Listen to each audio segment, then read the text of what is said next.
We missed some very important chat messages, very beautiful ones that we should not ignore. So Qwerty the Fish said, national identity is a construct, but being Welsh is just being here, experiencing the local issues, embodying the struggle of a community of people who had their language, industries, etc. suppressed. It's the whole thing about Hiraeth.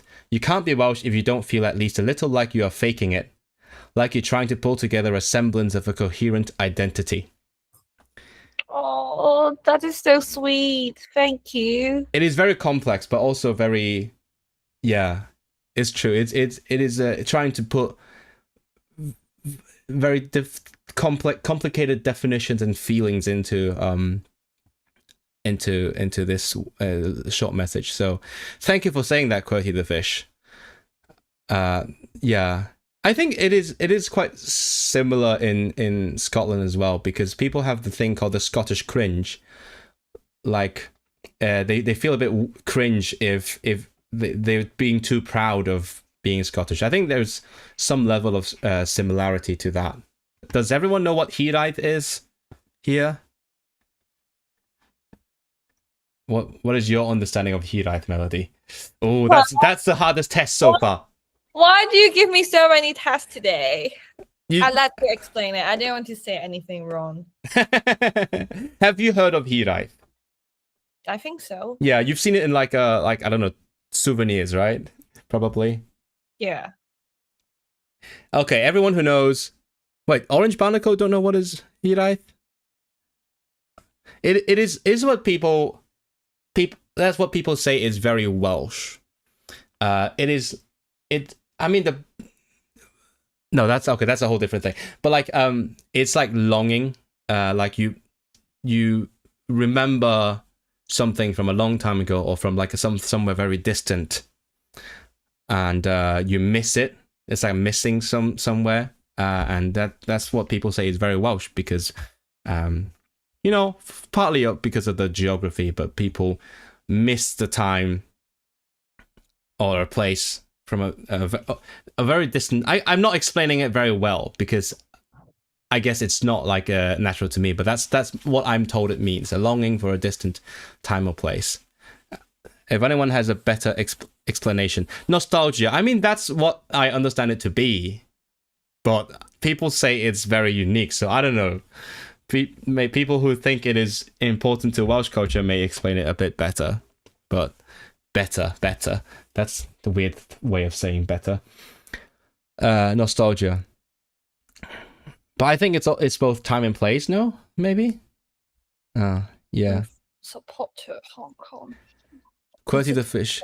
It's like nostalgia, yes, but for a place that might not have even existed.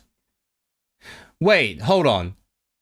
You know what that reminds me of? That's when people AI generate like the good old times in the 50s when there was only white people. is that Hiraeth? Only for a time or place you haven't experienced in your lifetime. Yeah. Apparently that's what it means. But that suits you too, because you didn't grow up in that country. But you I mean, there's so many people, they move around often. They don't grow up in one place. Mm-hmm. Yeah, and also, I mean, so many Welsh people move to England anyway. Yeah. Yeah, I mean, I used that as an example once. The first guy who did life in the UK in Welsh, I mean, he lived in Cardiff, but then eventually he moved to London as well, because it's just the economic reality. You just get better opportunities in England.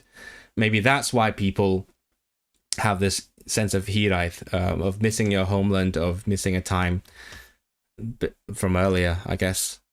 Like moving away, then coming back home and thinking, this place isn't the same anymore. Was it ever what you thought it was? Do you feel me?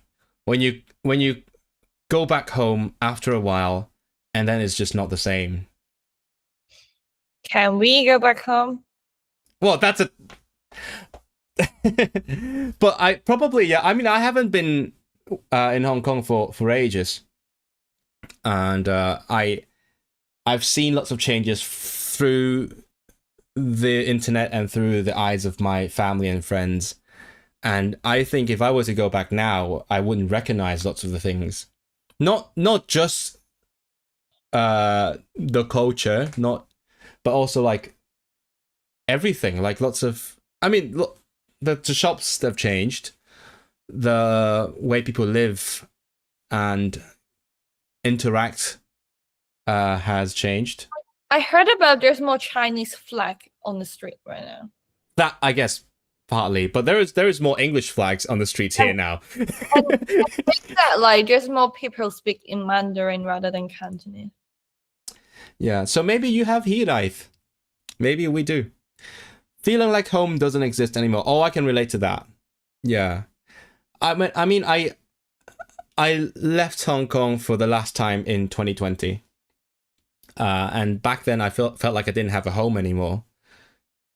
Because I didn't plan to go back, and I was studying abroad, and then I was living in Birmingham for a bit, but then it was locked down, so I didn't know the city very well. I just went to wherever I had to go. And it wasn't until I moved to Manchester where I started feeling like I had a home again. That's why, like, despite all the Welsh stuff that I say and do my advocacy work in language rights, I feel like Manchester is my home for now. Because my original home, I feel like it doesn't exist anymore. I think like it's so strange to say that because like I've been to travel in Asia for almost a month. Because for almost like half year, because when I moved to Swansea, it's really difficult. Like raining every day, only 1 day per week, just 1 hour you will stop raining. So I hate Swansea at the time. I always want to move away. But then when I go to travel last Christmas, I miss Swansea. See?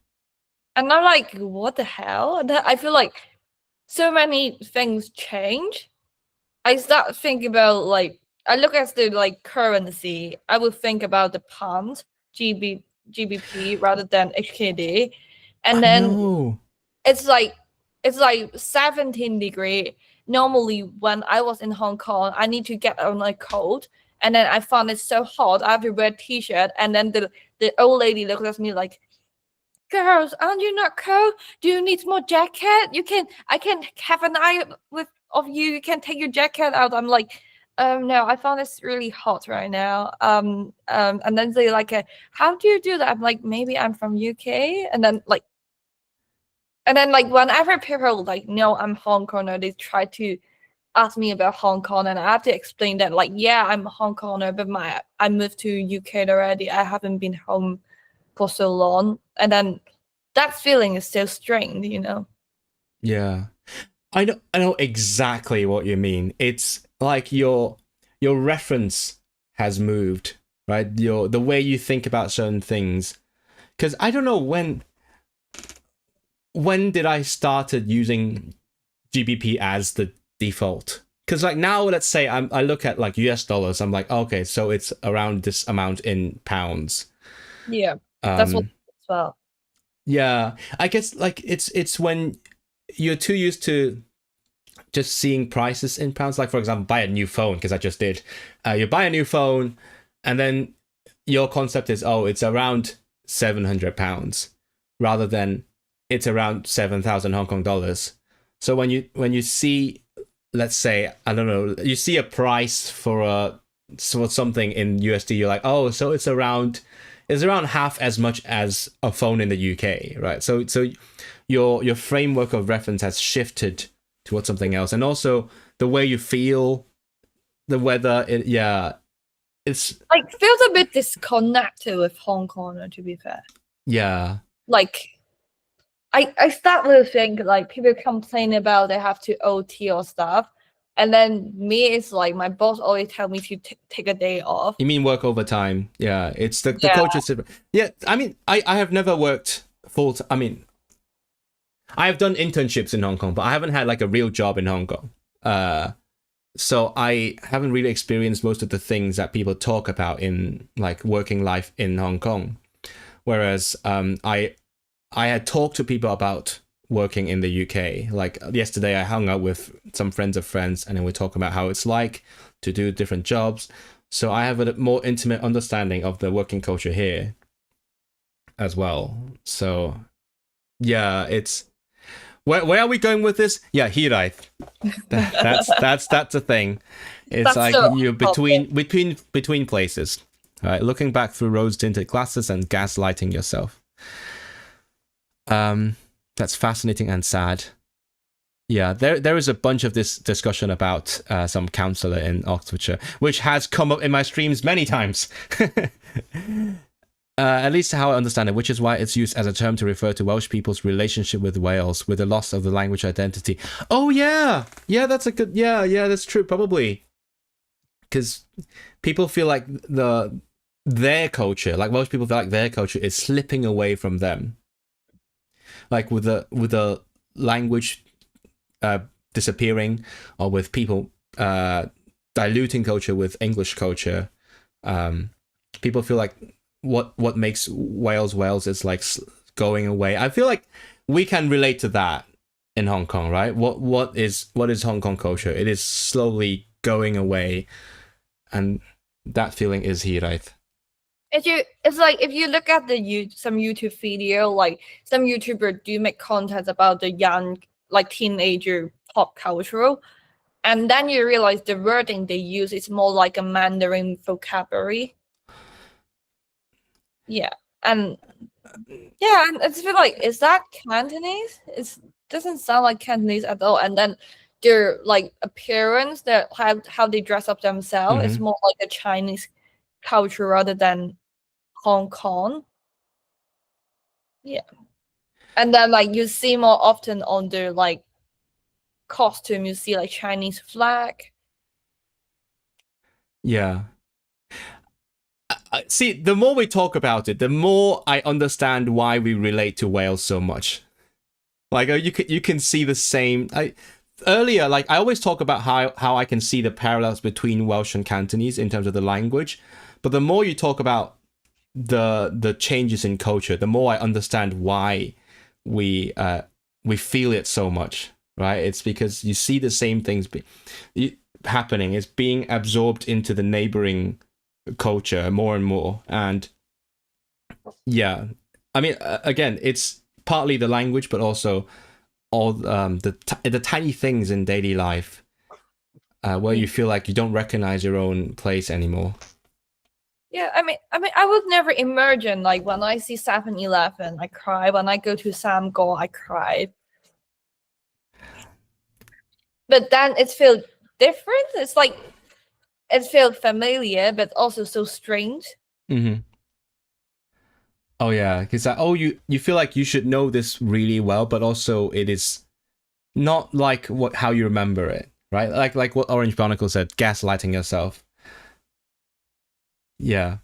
I mean, even when I went to the Lunar New Year market, like there was, because I'm not very involved in the local Hong Kong community. I think you are more than I am. You are involved in your Swansea local. We didn't even mention you started the Swansea Hong Kong community, CIC. I don't know what that stands for. What does that stand for? Swansea Abatawe Hong Konger Community Interest Company. Yeah. So like you're way more involved with the local Hong Kong community. I'm less so. So when I went to the Lunar New Year market, even some things that they are talking about, like something that's prevalent in the current cultural discourse, some things they care about, I don't relate as much. Partly it's because like lots of them are parents with young kids, but it's just I'm not as involved anymore. So like that's why I feel like I'm between people's, places, cultures. I'm like both and neither. Hey, welcome to Immigrant, the podcast. If we carry on this conversation, we can't finish the live. No, exactly. So we should probably just wrap this up now.